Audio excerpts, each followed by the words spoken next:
रजसि प्रलयं गत्वा कर्मसङ्गिषु जायते तथा प्रलीनस्तमसि मूढयोनिषु जायते रजसि प्रलयं गत्वा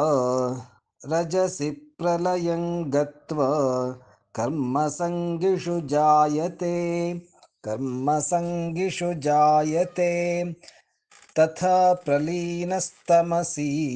तथा प्रलीनस्तमसि मूढयोनिषु जायते